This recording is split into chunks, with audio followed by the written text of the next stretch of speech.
लगभग 5 घंटे का फ्लाइट के बाद मैं पहुंच गया हूँ अलमाटी। तो अब करना है इमिग्रेशन। प्रॉब्लम ये हो गया कि मेरा अभी एटीएम कार्ड काम नहीं कर रहा है यहाँ पे, तो अब मैं कैश नहीं निकाल सकता हूँ। तो 2 दिन पहले मैं आया हूँ यूएई और मैंने अपना यूएई का फिर से वापस मल्टीपल एंट्री वीज़ा यूज़ किया। 16 okay, I was not expecting it anyways. Thank you so much.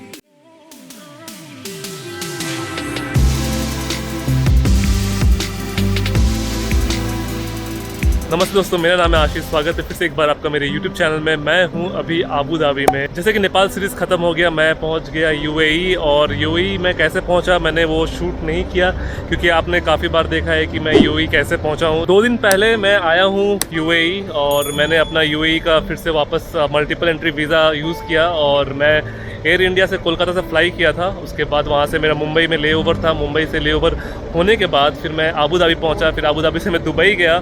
मेरे दोस्त के घर पे था 2 दिन और आराम कर रहा था, काफ़ी मज़ा आया। अब मैं वापस जा रहा हूँ फिर से मेरा फेवरेट कंट्री सेंट्रल एशिया का, वो है कज़ाकिस्तान। अभी थोड़ी देर में मेरा फ़्लाइट है अलमाटी के लिए विज़ एयर का। और आज है 20 तारीख, 20 जुलाई है आज। और अभी दोपहर का 2:30 बजे का मेरा फ़्लाइट है। अभी 3 घंटा बाकी है फ़्लाइट का। तो अगर आपको जानना है कि दुबई से आबू धाबी आप कैसे आ सकते हो पब्लिक ट्रांसपोर्ट मतलब एयरपोर्ट का शटल लेके दुबई से आबू धाबी या आबू धाबी से दुबई, तो आप मेरा अज़रबैजान का सीरीज़ या पुराना कज़ाकिस्तान का सीरीज़ जो है मैंने शूट किया था वो आप देख सकते हो। उसमें मैंने डिटेल्स में समझाया है, तो आपको पता चल जाएगा कि कैसे आपको पब्लिक ट्रांसपोर्ट यूज़ करके आना है। और एक बात मैं शेयर करना चाहूँगा एयर इंडिया का, क्योंकि जब मैं लास्ट टाइम एयर इंडिया लिया था, श्रीलंका फ़्लाइट जब किया था मैं, तो उस समय एयर इंडिया काफ़ी अलग था और अभी का एयर इंडिया बहुत अलग हो चुका है। टाटा एक्वायर करने के बाद बहुत मज़ा आया, काफ़ी कंफर्टेबल जर्नी था, खाना वगैरह अमेजिंग था। और सबसे बेस्ट पार्ट था मुंबई का लाउंज। मुंबई का लाउंज एक इंडिया का इकलौता लाउंज जो मेरे को पता है जहाँ पे अल्कोहल जो है, दारू जो है, वो अनलिमिटेड सर्व किया जा रहा था। मेरे को नहीं लगता है कि इंडिया में और कोई लाउंज में होता है कुछ, मतलब अलग ही था वो लाउंज। मतलब जिसको अगर दारू पीना है और जिसको अल्कोहल का शौक़ है, आई थिंक मुंबई लाउंज बहुत बढ़िया है। वहाँ पे लेओवर आप ले सकते हो। मैं जब मुंबई से आबू धाबी आ रहा था तो एयर इंडिया में उन लोगों ने भी अल्कोहल सर्व किया। मैं 2 बियर लिया था जो काफ़ी स्वादिष्ट है। हेनिकन मैंने लिया था। तो जो भी हो, जिसको दारू पसंद है वो उसको इंटरेस्ट होगा, जिसको नहीं पसंद है ऑफ कोर्स आपको मज़ा नहीं आ रहा होगा सुन के ये बात। तो अभी मैं अंदर जाने वाला हूँ। टर्मिनल 1 से मेरा फ़्लाइट है। अभी मेरे को विज़ एयर का आई थिंक ये मेरा 4था बार होगा विज़ एयर। तो देखते हैं कैसा रहता है एक्सपीरियंस चेक इन का। और थोड़ी मैं चेक इन करता हूँ और मैं आपको अंदर बताता हूँ कि मैंने कितना पे किया था विज़ एयर के लिए। और 2 दिन दुबई में काफ़ी मज़ा आया, थैंक्स टू सौरभ और एलिसिबा। मेरा बहुत ध्यान रखी। कल हम लोगों ने मोमो पार्टी किया दुबई में पहली बार और काफ़ी टेस्टी मोमो कल मैंने खाया है, काफ़ी मज़ा आया। तो ये है एंट्री यहाँ पे। अभी फटाफट अंदर, क्योंकि बहुत गर्म है, 40 डिग्री से ऊपर गर्मी है यहाँ पे। तो अब जाके राहत मिला है। भाई क्या गर्म है यहाँ पे। और अभी जो है ये दुबई का पिक हॉट सीज़न है। अभी जून का महीना चल रहा है और जून में काफ़ी गर्म होता है, जून जुलाई अगस्त। तो अभी बाहर अगर आप 1 घंटा रहोगे तो आपका पापड़ बन जाएगा। तो मैं पहुंच गया हूं काउंटर पे विज़ एयर का। और मैं विज़ एयर का मैं इस बार का जो फ़्लाइट है थोड़ा महंगा पड़ गया पहले वाले से, जो लास्ट टाइम मैं लेके गया था। इस बार मैं 8,000 रुपये दे रहा हूँ प्रायोरिटी वाला। इनका 3 सेगमेंट होता है। एक तो नॉर्मल जिसमें आपको सिर्फ बैकपैक लेके जा सकते हैं 5 किलो वाला।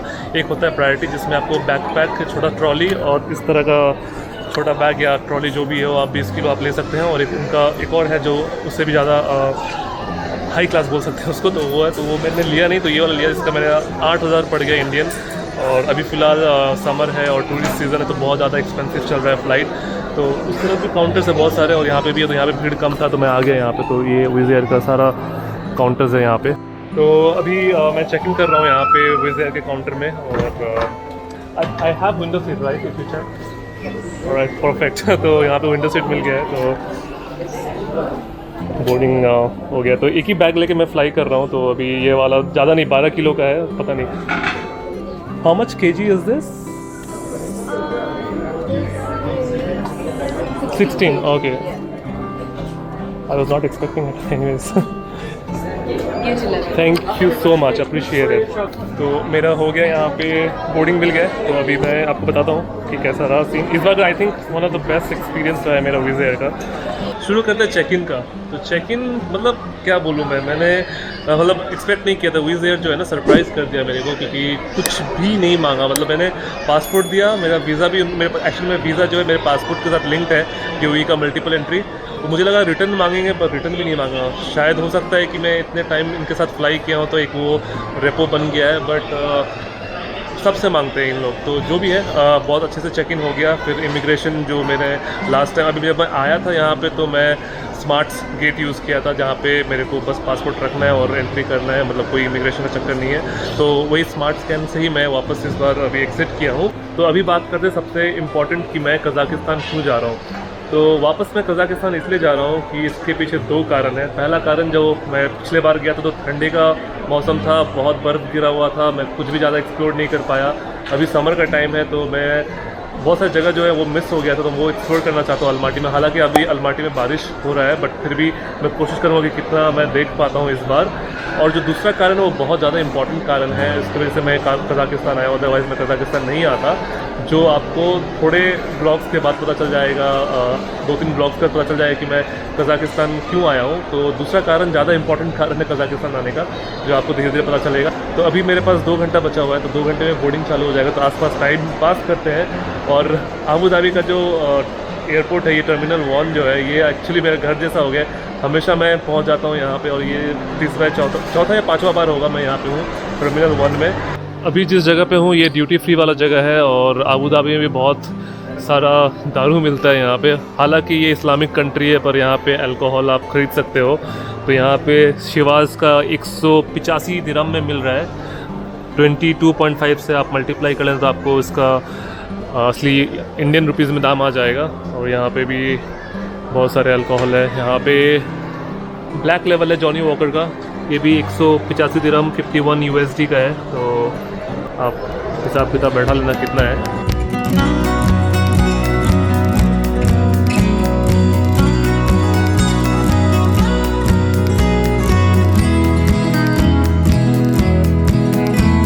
तो अब चलते हैं अल्माटी।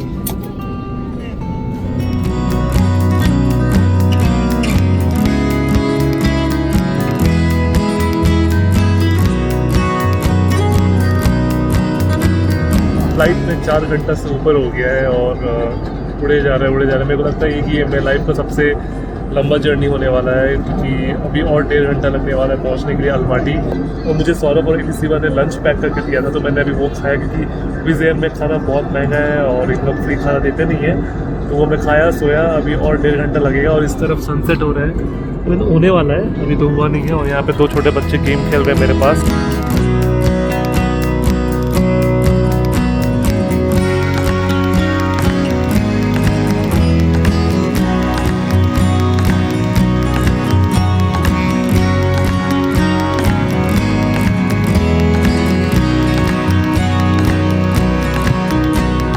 लगभग 5 घंटे का फ्लाइट के बाद मैं पहुंच गया हूँ अल्माटी। तो अब करना है इमिग्रेशन, फिर आपको आगे का कहानी बताता हूँ मैं। तो इमिग्रेशन हो गया मज़े में, और मैं मतलब कॉमेडी ये हो गया कि मेरे पासपोर्ट को घुमा घुमा के देखा, हर पेज को देखा, फिर कुछ तो एकदम मस्त फोकस वाला जो होता है ना, आँख में लगा के देखा कि असली है कि नहीं। फिर उसके बाद कुछ भी नहीं पूछा, एंट्री दे दिया। तो अभी मैं बाहर आ गया हूँ। अभी मेरे को प्रॉब्लम ये हो गया कि मेरा अभी ATM कार्ड काम नहीं कर रहा है यहाँ पे, तो अब मैं कैश नहीं निकाल सकता हूँ, तो मेरे को अभी डॉलर्स यूज़ करना पड़ेगा। और आज मैं काउच सर्फिंग कर रहा हूँ, तो अभी प्रॉब्लम ये हो गया है कि अभी मेरे को टाउन जाना, और टाउन यहाँ से जो है अल्माटी सिटी कम से कम भी 20 किलोमीटर के आसपास है। और अभी बज रहा था 10:30, तो पब्लिक ट्रांसपोर्ट तो मिलेगा नहीं, तो मुझे यांडेक्स लेके जाना पड़ेगा। उसके लिए मेरे को चाहिए इंटरनेट। तो अभी मैं जुगाड़ कर रहा हूँ कि करना क्या है। गुड मॉर्निंग अल्माटी से। आज है दूसरा दिन, और आज का तारीख है 21 जून 2023। मैं हूं अभी अपने काउच सर्फिंग होस्ट के घर पे, और अभी थोड़ी देर पहले सो के उठा। अभी बज रहा है सुबह के 10। तो इस व्लॉग को कल मैं एंड नहीं कर पाया, क्योंकि कल इतना भसड़ हो चुका था एयरपोर्ट में कि मैं क्या बोलूँ। मैंने ज़िंदगी में मतलब ऐसा कभी हुआ नहीं था मेरे साथ, बट कल पता नहीं। एक्चुअली आपको मैंने बताया था कि मेरे पास नया नियो ग्लोबल कार्ड है। एक्चुअली नियो ग्लोबल जो पुराना वाला था SBM बैंक वाला, वो तो अब इंटरनेशनल काम नहीं करता है। तो मैं जब बॉम्बे में था कुछ टाइम पहले, तो मैंने DCB बैंक का कार्ड मैंने अप्लाई किया था, क्योंकि वो कार्ड सिर्फ 4 मेट्रो सिटीज़ में ही अप्लाई कर सकते हैं, और वहीं पर आप कलेक्ट कर सकते हैं। तो बॉम्बे बॉम्बे, चेन्नई, बेंगलोर और दिल्ली में। तो मैं बॉम्बे से अप्लाई किया था, वो कार्ड मैंने कभी यूज़ नहीं किया था।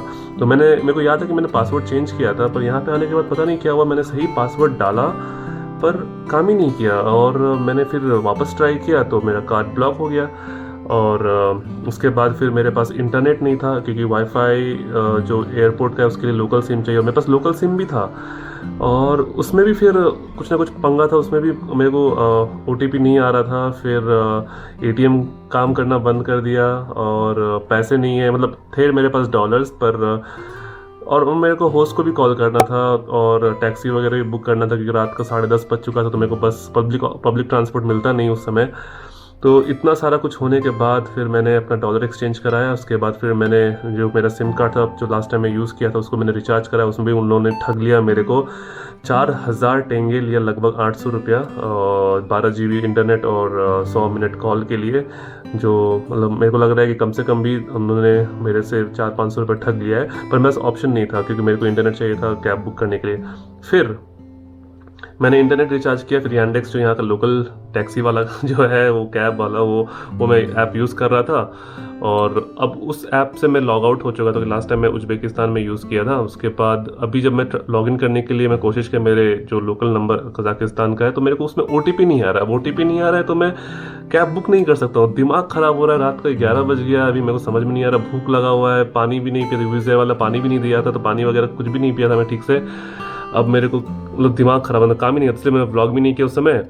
फिर मैंने अपने होस्ट को बोला कि देखो भाई, ये सब सारा पंगा हो रखा है मेरे साथ एयरपोर्ट में, और अब क्या करें। तो उसने बोला कि चलो ठीक है, मैं अपने तरफ से बुक कर लेता, तू बाहर आके खड़ा रहे, जैसे अजरबैजान में हुआ था वैसे ही इसने किया। फिर उसने मेरे को कैब वाले का नंबर भेज दिया, और मेरे सामने कैब वाला आया। तो फिर मैं कैब में रात को यहाँ पे ऑलमोस्ट 12 बजे पहुँचा हूँ। कम से कम 25 किलोमीटर है एयरपोर्ट से सिटी। तो ये था पूरा कहानी अलमाटी पहुँचने का, और अलमाटी में पहुँच गया हूँ सेफली। कल का इमिग्रेशन भी बहुत ज़बरदस्त था, मतलब इतने बार उन्होंने मेरा पासपोर्ट का पेज, सारा वीज़ा देखा, सारा पेज देखा, फिर ऐसे करके एकदम पूरा जूम कर करके, उसके बाद एक डिवाइस था जिससे जूम करके देखते पासपोर्ट असली है कि नकली है, वो सारा देखा, पर सवाल एक भी नहीं पूछा। तो बस आ गया मैं यहाँ पे। 2023 का ये अपडेट है कि कजाकिस्तान अभी भी इंडियंस को 14 दिन फ्री वीज़ा एंट्री दे रहा है। तो उसी फ्री वीज़ा एंट्री प्रोग्राम में मैं एंटर किया हूँ इस बार फिर से। और अगले हफ्ते मैं दूसरी कंट्री जा रहा हूँ, नई कंट्री जा रहा हूँ, जो काफ़ी मेरा फेवरेट है, और उसी के लिए मैं आया हूँ। वही है मेन दूसरा रीज़न कि मैं कजाकिस्तान क्यों आया हूँ, जो आपको आने वाले व्लॉग से पता चल जाएगा। अगर आपको गैस करना है और आपको पता है कि कौन सा कंट्री होने वाला है वो, तो प्लीज़ कमेंट में बताएं।